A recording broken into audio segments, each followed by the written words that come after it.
నమస్తే, welcome to non stop news. నేను కార్తిక్. మహేశ్వరి. తిరువురు టీడీపీలో కుమ్ములాటలు తారాస్థాయికి చేరుకున్నాయి. ఇవాళ ఉదయం తిరువురు టీడీపీలో వాట్సాప్ మెసేజ్లు, ఆడియోలు కలకలం రేపగా సాయంత్రం తిరువురు టీడీపీ నేత దేవదత్ ఎమ్మెల్యే కొలుకుపూడికి వార్నింగ్ ఇచ్చారు.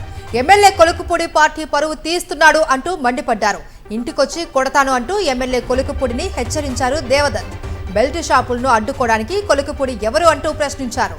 రాష్ట్రమంతా ఎలా నడుస్తున్నాయో తిరువూరులో కూడా అలాగే నడుస్తున్నాయి అంటూ ఫైర్ అయ్యారు. ఎమ్మెల్యే కొలుకుపూడి వర్గం వర్సెస్ కేశినేని చిన్ని వర్గాల మధ్య కుమ్ములాటలు తారాస్థాయికి చేరడం కృష్ణా జిల్లాలలో చర్చనీయాంశంగా మారింది.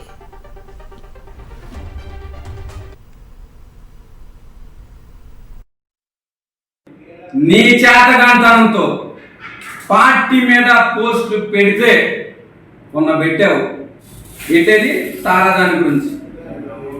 బెల్ట్ షాపులు ఎక్కువ అవుతున్నాయి. నువ్వెవడవా చెప్పడానికి? నీకేంటి? బెల్ట్ షాపులు ఎక్కువ అవుతున్నాయి అనేసి నువ్వు మాట్లాడడానికి 170 నియోజకవర్గాల్లో ఎలా నడుస్తుంది, ఇక్కడ కూడా నడుస్తుంది. ఏంది నువ్వు చేసేది? నీ వల్ల ఏమైనా అవుతుందా? ఇలాంటి చర్యలు చేస్తే నీ ఇంటికి వచ్చి కొట్టడం జరుగుతుంది. గుర్తుపెట్టుకో. నువ్వు ఏదన్నా చేసుకోవాలనుకుంటే ఎమ్మెల్యే హోదాలో చేసుకో, అంతేగాని రాజకీయ ఆరోపణలు చేసి ఎదుటి వాళ్ళని డిఫేమ్ చేయాలంటే అంతకన్నా డిఫేమ్ చేస్తాం, అంతకన్నా దిగజారుతాం.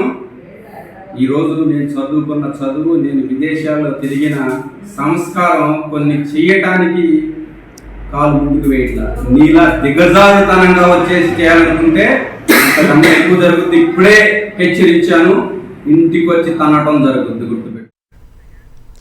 అమరావతి గురించి చంద్రబాబు చెబుతున్న తప్పుడు లెక్కలపై మండిపడ్డారు YSRCP state coordinator Sajjala Ramakrishna Reddy. Amaravati self finance project అని, ప్రభుత్వం చేతిలో 5,000 ఎకరాల ల్యాండ్ బ్యాంక్ ఉందని చెప్పడాన్ని తప్పుబట్టారు.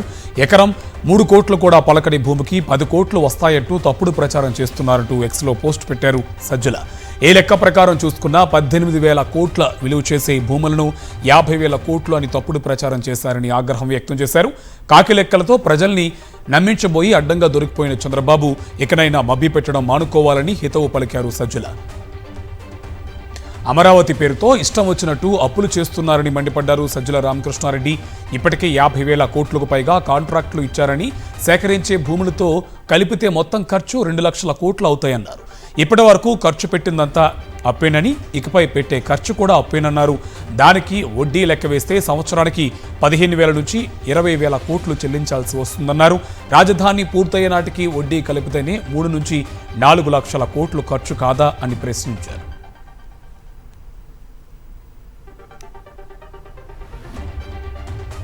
కూటమి ప్రభుత్వం పోలీసులతో అణిచివేయాలి అని చూస్తే వెనుతిరిగే ప్రసక్తే లేదు అన్నారు మాజీ మంత్రి అంబటి రాంబాబు.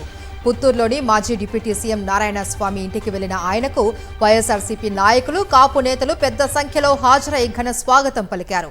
గజమాలతో సత్కరించారు.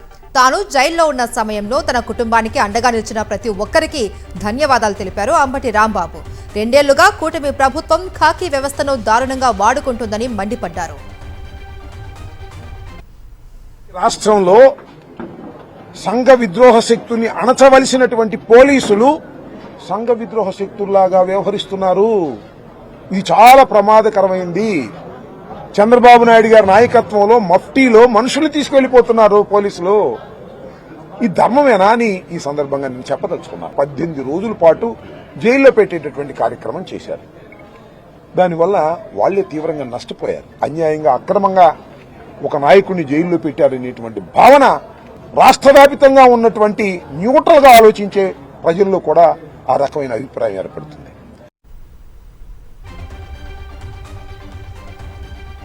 వైఎస్ జగన్ ప్రతిపాదించిన మావిగన్పై జయప్రకాష్ నారాయణ విమర్శలు సరికావంటూ మండిపడ్డారు. మాజీ డిప్యూటీ సీఎం నారాయణ స్వామి అమరావతి నిర్మాణానికి లక్షల కోట్లు అవసరమని చెప్పారు. కానీ అటువంటి వ్యక్తి నోట్లో జగన్మోహన్ రెడ్డి పిచ్చి తుక్కులకు పనులు చేస్తూ ఉన్నాడంటే నిజంగా ఆయనకి వ్యక్తిగతంగా ఎంత కసి ఉంది, జగన్మోహన్ రెడ్డి పైన ఎంత కసి ఉంది అనేది ప్రజలకు తెలియపరుస్తున్నాడు. అతనే కాదు, ఎందుకు ఆ మేధావులు అనేటి ఆ చంద్రబాబు నాయుడు సామాజిక వర్గంలో ఉండేవాళ్ళు అతని కోసం తప్పించి ఆ సామాజిక వర్గంలో పెట్టినటువంటి పత్రికా యాజమాన్యం కూడా చాలా గందరగోళంగా ప్రజల్ని తప్పుదోవ పట్టించే కార్యక్రమాలు చేస్తున్నారు.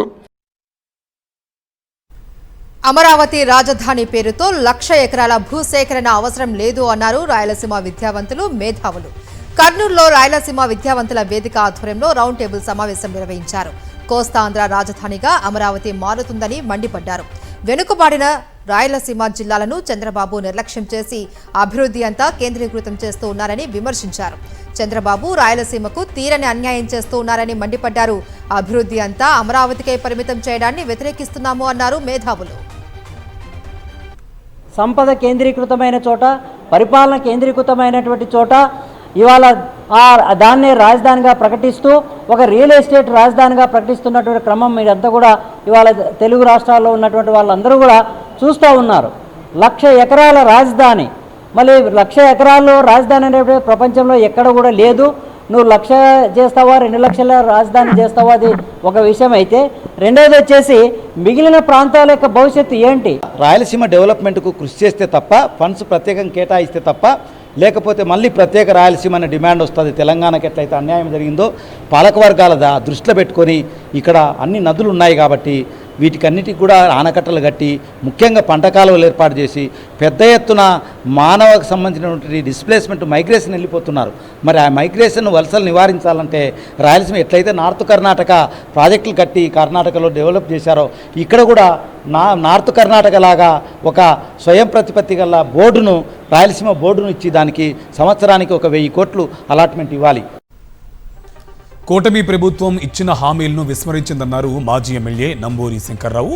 సకాలంలో రైతు భరోసా ఇవ్వకుండా రైతులను నట్టేట ముంచారని అన్నారు. అధికారంలోకి వచ్చిన ఏడాది అమ్మ ఒడి ఇవ్వకుండా మోసం చేశారని గుర్తు చేశారు.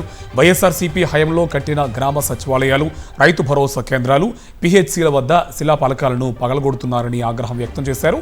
శిలాఫలకాలు పగలగొట్టినంత మాత్రాన ఎవరు కట్టించారో ప్రజలు మర్చిపోరని అన్నారు నంబూరి శంకర్రావు.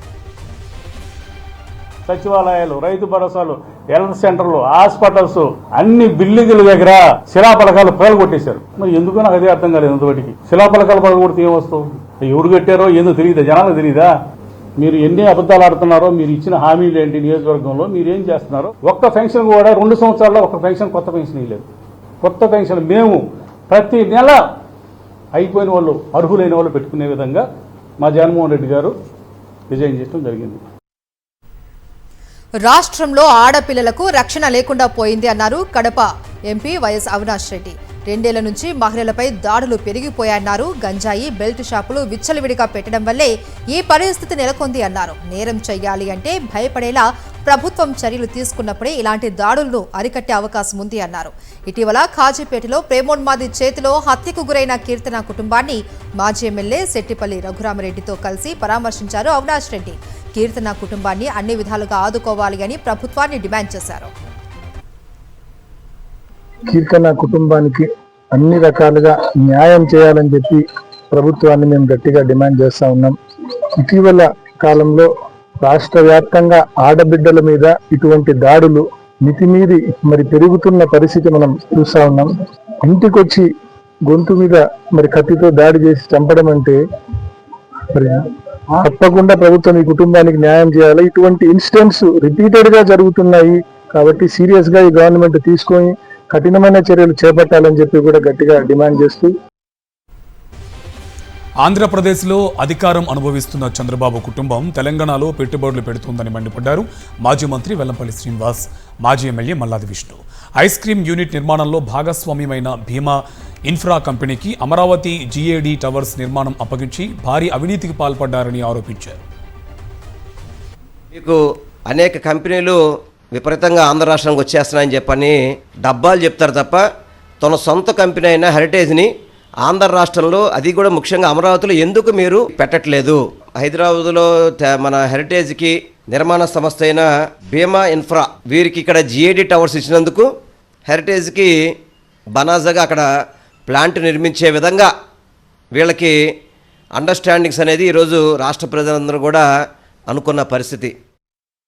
చంద్రబాబు నాయుడు గారి రాజకీయం అంతానేమో ఆంధ్రాలో, పెట్టుబడులేమో తెలంగాణలో 208 కోట్ల రూపాయలతో హెరిటేజ్ కి సంబంధించినటువంటి ఒక ఐస్ క్రీమ్ యూనిట్ ని తీసుకుని రాబోయే రోజుల్లో దాన్ని 800 కోట్ల వరకు పెంచాలి అని చెప్పని పెట్టుబడులు పెట్టడం జరిగింది. ఈ మధ్య కాలంలో దాన్ని ప్రారంభించారు. ఆ కాంట్రాక్ట్ లో భాగస్వాములైనటువంటి బీమా ఇన్ఫ్రా సొల్యూషన్కి సంబంధించి ప్రభుత్వ ధనాన్ని అమరావతి పేరు మీద ఏ రకంగా దోచి పెడుతున్నారో వాళ్ళకి కావలసినటువంటి వాళ్ళకి ఇది ఒక ఉదాహరణ అని చెప్తాం. పల్నాడు ప్రాంతంలో 6 పడకల ఆసుపత్రిని కూడా పూర్తి చేయలేని చంద్రబాబు ఎరపతినేని మెడికల్ కాలేజీ పూర్తి చేశామని చెప్పుకోవడం సిగ్గుచేటు అన్నారు మాజీ ఎమ్మెల్యే కాసు మహేష్ రెడ్డి.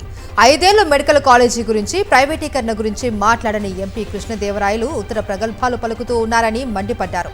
వైఎస్ఆర్సీపీ హయాంలోనే మెడికల్ కాలేజీ పనులు 80% పూర్తయ్యాయని కాసు మహేష్ రెడ్డి స్పష్టం చేశారు.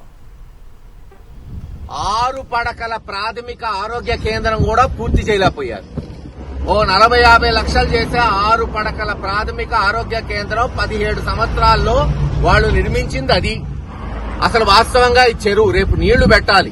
ఎవరికన్నా జబ్బు చేస్తే వాళ్ళు ఈదుకుంటూ పోయి చికిత్స అందించాలి.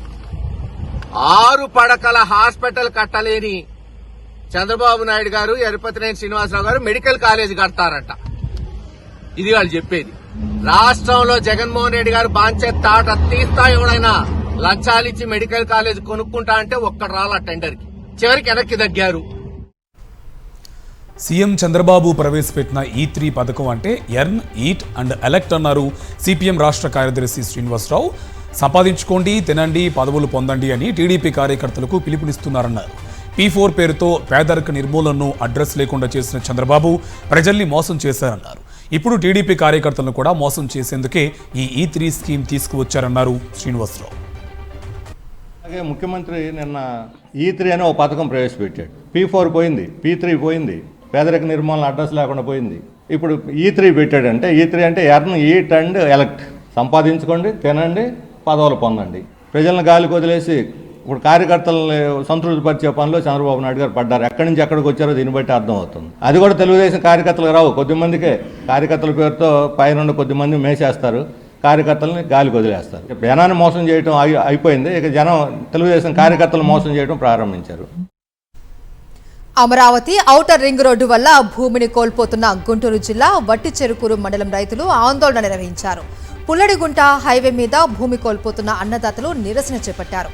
2017లో సాఫీగా ఉన్న outer ring road 2025-26 map alignment మలుపు తిరగడంపై ఆగ్రహం వ్యక్తం చేశారు. చెన్నై, బెంగళూరు, ఢిల్లీలో కూడా 140 మీటర్ల రోడ్డు లేదు అని, 70 మీటర్ల రోడ్డు ఉంటే రైతులందరికీ న్యాయం జరుగుతుంది అంటున్నారు. తమ భూములకు సరైన పరిహారం చెల్లించాలి అని రైతులు డిమాండ్ చేస్తున్నారు. 210 సెంట్లండి, మొట్టమొదటి 70 మీటర్లు అన్నారు, ఇప్పుడు 140 మీటర్లు అంటున్నారు. ఉండదు కాకపోతే ఏం చేయాలండి? ఈ దేశంలో ఎక్కడైనా ఉన్నాయండి 140 మీటర్లు? ఎక్కడ లేవు కదండి. బెంగళూరు, ఢిల్లీ ఏడా లేవు కదండి, కలకత్తా ఏడా లేవు కదా. ఇది కూడా 70 మీటర్లు తీసుకోవాలండి. తీసుకుంటే కొంత పోయినా కొంత ఉండిద్ది. ఇది న్యాయం చేయాలని ప్రభుత్వాన్ని కోరుతున్నాం. పార్టీ పేరు మార్పుపై కేటీఆర్ కీలక వ్యాఖ్యలు చేశారు. టీఆర్ఎస్ను బీఆర్ఎస్గా మార్చిన తర్వాత నష్టపోయామన్నారు. మళ్లీ టీఆర్ఎస్గా ఉండాలని అనుకుంటున్నామని చిట్చాట్లో తెలిపారు. తాము కొన్ని తప్పులు చేశాం, అందుకే ఓడిపోయామన్నారు. త్వరలో ప్రజా సమస్యలపై పాదయాత్ర చేస్తానని చెప్పారు కేటీఆర్. తమకు ఏ పార్టీతోనూ పొత్తులు ఉండవని క్లారిటీ ఇచ్చారు.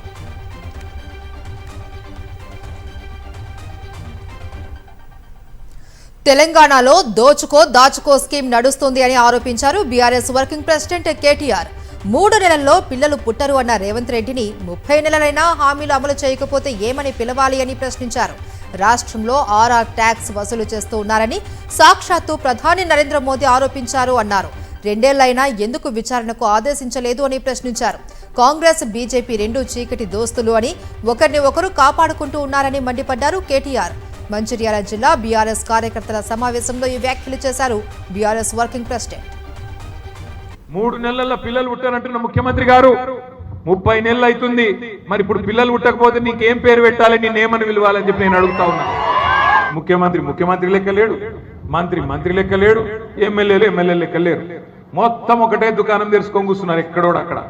ఎక్కడ దాచుకో దోచుకో స్కీమ్ నడుస్తాను. కాంగ్రెస్ వాళ్ళు ఇట్లున్నారు, బీజేపీ వాళ్ళు ఏమైనా చక్కగా ఉన్నారంటే వాళ్ళు ఏం చక్కగా లేరు. ప్రధానమంత్రి వస్తాడు ఢిల్లీకి వెళ్ళి, రాహుల్ రేవంత్ ట్యాక్స్ అంటాడు. మరి చెప్పి కూడా 1.5 2 సంవత్సరాలు అయిపోయాయి ప్రధానమంత్రి చెప్పి. మరి 2 సంవత్సరాలు అయిపోయినా కూడా ఎందుకు విచారణకు ఆదేశిస్తలేడు ప్రధానమంత్రి గారు? మీరెందుకు వేల కోట్ల దోపిడీ జరుగుతుంటే గమ్మునున్నారు?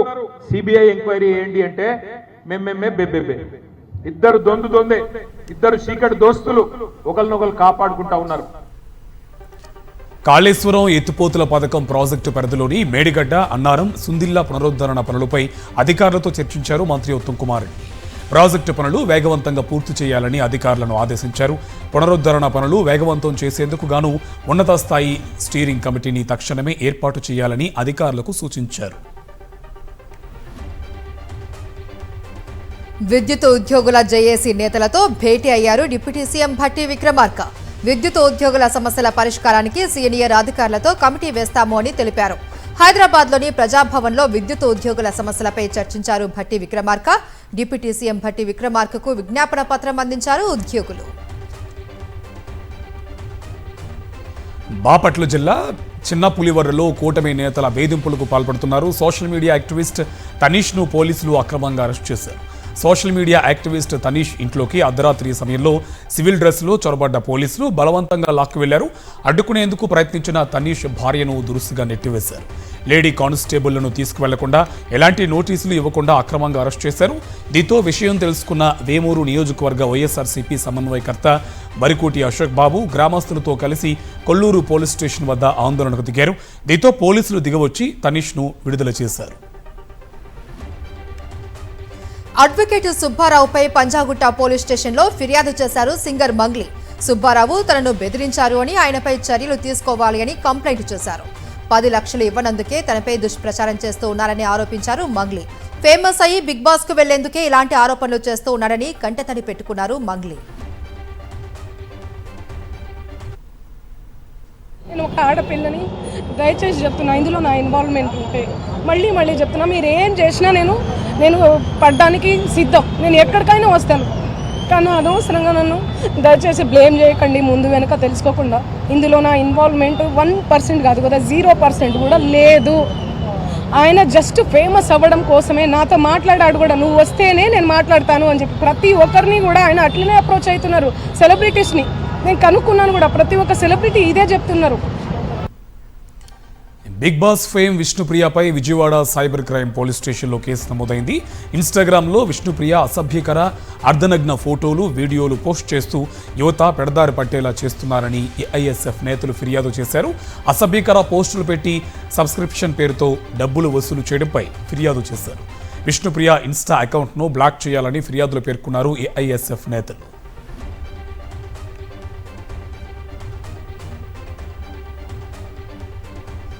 విజయవాడ ఖ్యాతరాజుపేటలో జేపీ అపార్ట్మెంట్ వాసులు ఆందోళనకు దిగారు. నెల రోజులుగా డ్రైనేజీ పొంగి పొర్లుతూ ఉన్న వీఎంసీ అధికారులు పట్టించుకోవడం లేదు అని, డ్రైనేజీ వాటర్ వల్ల దోమల బెడద, దుర్వాసన ఎక్కువైందని ఆవేదన వ్యక్తం చేశారు. వీఎంసీ అధికారులకు ఎన్నోసార్లు ఫిర్యాదు చేసినా పట్టించుకోలేదు అని ఆరోపిస్తూ ఉన్నారు. అధికారులు పట్టించుకోకపోతే నిరసన తెలియజేస్తాము అని హెచ్చరిస్తున్నారు అపార్ట్మెంట్ వాసులు. విజయవాడ దాసరి భవన్లో విద్యుత్ కాంట్రాక్ట్ అవుట్సోర్సింగ్ కార్మికుల సమావేశం జరిగింది. ఈ సమావేశంలో వివిధ కాంట్రాక్ట్ కార్మిక సంఘాల నేతలు పాల్గొన్నారు. 20 ఏళ్లుగా విధులు నిర్వహిస్తున్న కాంట్రాక్ట్ కార్మికులను క్రమబద్ధీకరించలేదన్నారు ఏఐటీయూసీ నేత బాలకాశి. కూటమి ప్రభుత్వం వచ్చిన తర్వాత పర్మనెంట్ చేయాలని కోరినా పట్టించుకోలేదని తెలిపారు. ఇప్పటికైనా ప్రభుత్వం స్పందించి తనను పర్మనెంట్ చేయాలని, లేకపోతే సమ్మెకు సిద్ధమవుతామని బాలకాశి స్పష్టం చేశారు. వైఎస్ఆర్ జిల్లా కాజీపేటలో ఇంటర్ బాలిక హత్య కేసు మరో మలుపు తిరిగింది.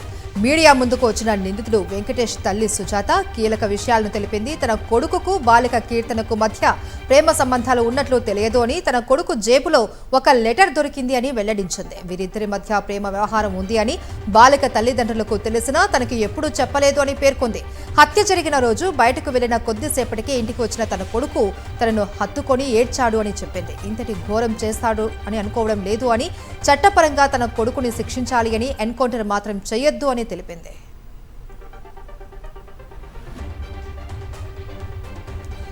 తెలంగాణ ఇంటర్ ఫలితాలు విడుదలయ్యాయి. ఫలితాలను ప్రభుత్వ సలహాదారు కె కేశవరావు, విద్యాశాఖ కార్యదర్శి యోగితారాణా విడుదల చేశారు. ఇంటర్ ఫస్ట్ ఇయర్ 66.20%, సెకండ్ ఇయర్లో 70.58% ఉత్తీర్ణత నమోదైనట్టు వెల్లడించారు. ఇంటర్ ఫలితాల్లో గతంలో మాదిరిగా ఈసారి కూడా బాలికలదే పైచేయి సాధించారు. ఇక ఇంటర్ ఫస్ట్ ఇయర్ ఎగ్జామ్స్కు 4,89,123 మంది విద్యార్థులు హాజరు కాగా 3,23,807 మంది పాస్ అయ్యారు. సెకండ్ ఇయర్లో మొత్తం 5,07,948 మంది విద్యార్థులకు 3,58,490 మంది ఉత్తీర్ణులయ్యారు. ఇంటర్ ఫలితాల్లో బాలికలదే పైచేయిగా నిలిచింది.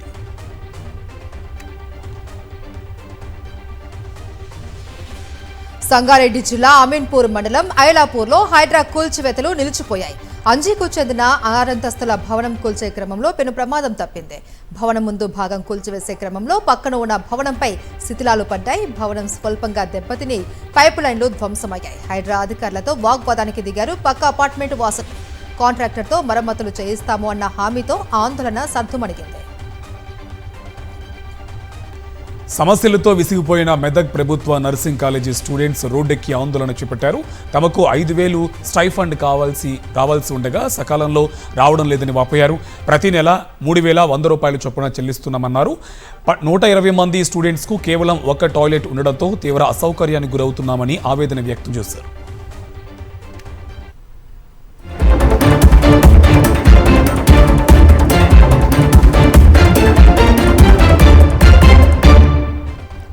జాతీయ వార్తలు చూద్దాం. పశ్చిమ బెంగాల్ ప్రభుత్వంపై తీవ్ర స్థాయిలో విరుచుకుపడ్డారు ప్రధాని మోదీ.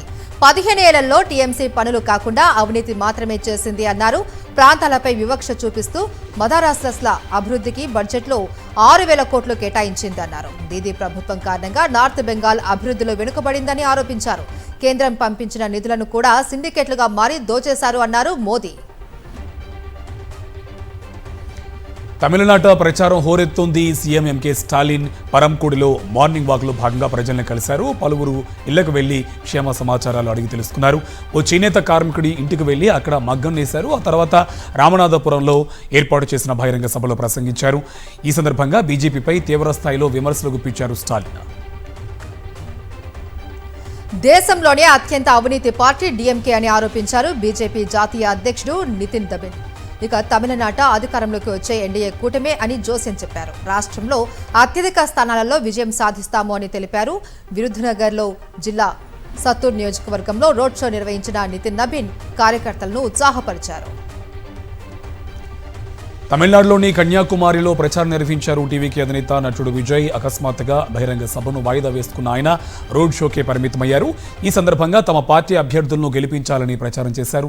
వరుసగా ప్రచార ర్యాలీలు రద్దు చేసుకుంటున్న విజయ్ సొంత పార్టీ నేతలకే షాక్ ఇస్తున్నారు. ప్రత్యేక పార్లమెంటు సమావేశాల నేపథ్యంలో తమ ఎంపీలకు 3 లైన్ విప్ జారీ చేసింది బీజేపీ. ఈ సెషన్కు పార్టీ ఎంపీలంతా తప్పనిసరిగా హాజరు కావాలి అని ఆదేశించింది. కేంద్ర మంత్రులతో పాటు ఎంపీలందరూ ఈ 3 రోజుల పాటు సభలోనే ఉండాలి అని సూచించింది. ఈ ప్రత్యేక సమావేశాలలో మహిళా రిజర్వేషన్ సవరణ బిల్లుపై ప్రభుత్వం ప్రధానంగా దృష్టి సారించనుంది. అన్ని పార్టీల పార్లమెంటు ఫ్లోర్ లీడర్లకు లేఖ రాశారు ప్రధాని మోదీ. మహిళా రిజర్వేషన్ బిల్లుకు మద్దతు ఇవ్వాలని విజ్ఞప్తి చేశారు. నారీ శక్తి వందన్ ద్వారా మహిళా శక్తిని బలోపేతం చేయాలని కోరారు. పార్టీలకు అతీతంగా ఏకగ్రీవంగా బిల్లును ఆమోదించాలని కోరారు ప్రధాని మోదీ. మరోవైపు ప్రధాని మోదీకి ఏఐసీసీ చీఫ్ మల్లికార్జున ఖర్గే లేఖ రాశారు. 5 రాష్ట్రాల ఎన్నికల తర్వాతే మహిళా రిజర్వేషన్ బిల్లు ప్రవేశపెట్టాలి అని కోరారు. మహిళా రిజర్వేషన్ బిల్లుపై అఖిలపక్ష సమావేశం ఏర్పాటు చేయాలి అని డిమాండ్ చేశారు. రాజకీయ ప్రయోజనాల కోసమే బిల్లు తీసుకువస్తున్నారని లేఖలో పేర్కొన్నారు ఖర్గే. హిందువులకు ఎంతో పవిత్రమైన అమర్నాథ్ యాత్ర షెడ్యూల్ విడుదలైంది. జూలై 3 నుంచి 57 రోజుల పాటు యాత్ర కొనసాగుతుందని జమ్మూ కాశ్మీర్ లెఫ్టినెంట్ గవర్నర్ మనోజ్ సిన్హా ప్రకటించారు. ఆగస్టు 28న రక్షాబంధన్ పర్వదినం రోజున అమర్నాథ్ యాత్ర ముగియనుంది. యాత్ర చేపట్టాలనుకునే భక్తులు ఏప్రిల్ 15 నుంచి రిజిస్ట్రేషన్స్ చేసుకోవచ్చని ప్రకటించారు. భారతీయ సంగీత ప్రపంచంలో ఒక అద్భుత స్వర శకం ముగిసింది. దిగ్గజ గాయని పద్మవిభూషణ్ గ్రహీత ఆశా భోస్లే కన్ను మూశారు. శనివారం సాయంత్రం తీవ్రమైన అలసట, ఛాతీ ఇన్ఫెక్షన్తో ముంబైలోని బ్రిడ్జ్ క్యాండీ ఆసుపత్రిలో చేరిన ఆమె పరిస్థితి విషమించడంతో ఐసీయూలో చికిత్స పొందుతూ తుది శ్వాస విడిచారు. 8 దశాబ్దాల పాటు 20కి పైగా భాషల్లో వేల పాటలతో కోట్లాది మందిని అలరించిన ఆమె మరణంతో ఆశా భోస్లే మరణంతో బాలీవుడ్ సహా భారతీయ చిత్ర పరిశ్రమ తీవ్ర దిగ్భ్రాంతికి లోనైంది. రేపు సాయంత్రం 4 గంటలకు ఆశా భోస్లే అంత్యక్రియలు జరగనున్నాయి. ముంబైలోని శివాజీ పార్కులో అంత్యక్రియలు నిర్వహించనున్నారు. రేపు ఉదయం 11 గంటల నుంచి అభిమానుల సందర్శనార్థం భౌతిక కాయాన్ని ఆమె స్వగృహం ముంబైలోని కాసా గ్రాండ్ విల్లాలో ఉంచనున్నారు. ప్రముఖ గాయని ఆశా భోస్లే మృతి పట్ల ప్రధాని మోదీ దిగ్భ్రాంతి వ్యక్తం చేశారు. ఆశా భోస్లే తరతరాలకు స్ఫూర్తి అని కొనియాడారు. ఆమె గానం ప్రజల జీవితాల్లో శాశ్వతంగా ప్రతిధ్వనిస్తుంది అన్నారు. ఆశా భోస్లే కుటుంబ సభ్యులకు ప్రగాఢ సానుభూతి తెలిపారు ప్రధాని మోదీ. లెజెండరీ గాయని ఆశా భోస్లే మృతిపై వైఎస్ జగన్ దిగ్భ్రాంతి వ్యక్తం చేశారు. ఆశా భోస్లే అద్భుతమైన కంఠం ప్రతి ఇంట్లోనూ ప్రతిధ్వనించింది అని, ఆమె బహుముఖ ప్రజ్ఞాశాలి అని కొనియాడారు. ఆశా భోస్లే కుటుంబానికి ప్రగాఢ సానుభూతి ప్రకటించిన వైఎస్ జగన్ నివాళులు అర్పించారు.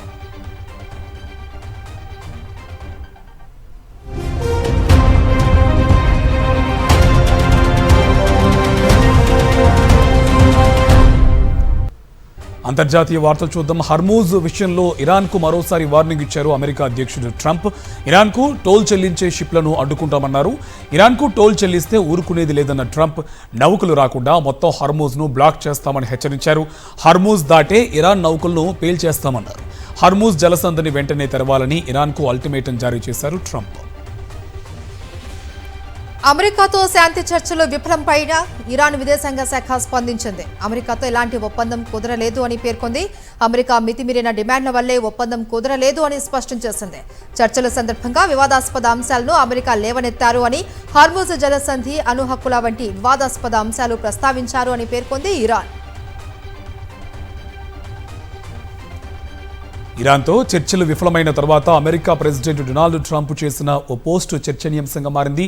తమ డిమాండ్లను అంగీకరించకపోతే ఇరాన్ నౌకలను దిగ్బంధించే అవకాశం ఉన్నట్లు చెబుతున్న ఓ మీడియా కథనాన్ని ట్రంప్ ట్రూత్ సోషల్ మీడియాలో షేర్ చేశారు.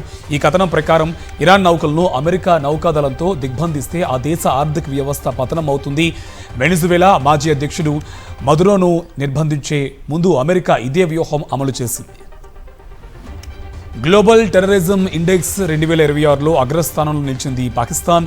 గత ఏడాది అక్కడ ఉగ్రవాద సంబంధ ఘటనల్లో ఏకంగా 1139 మంది ప్రాణాలు కోల్పోయినట్టు ఓ నివేదిక స్పష్టం చేసింది.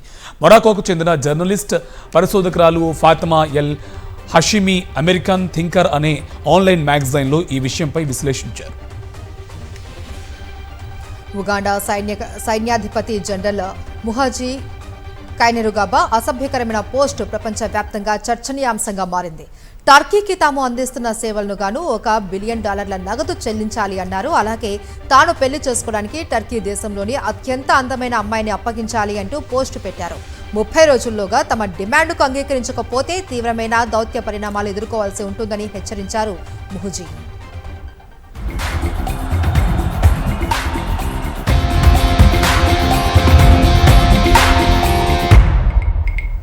స్పోర్ట్స్ అప్డేట్స్ చూద్దాం. ఐపీఎల్లో లక్నోపై విజయం సాధించింది గుజరాత్. తొలుత బ్యాటింగ్ చేసిన లక్నో సూపర్ జైంట్స్ 8 వికెట్లు నష్టపోయి 164 పరుగులు చేసింది. ఆ తర్వాత బరిలోకి దిగిన గుజరాత్ టైటాన్స్ మరో 8 బంతులు మిగిలి ఉండగానే లక్ష్యాన్ని ఛేదించింది.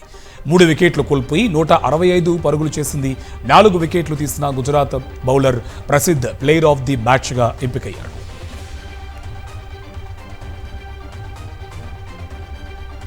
ఇవి నాన్ స్టాప్ న్యూస్ అప్డేట్స్. తర్వాత ఫిల్మ్ నగర్ ప్రసారం అవుతుంది.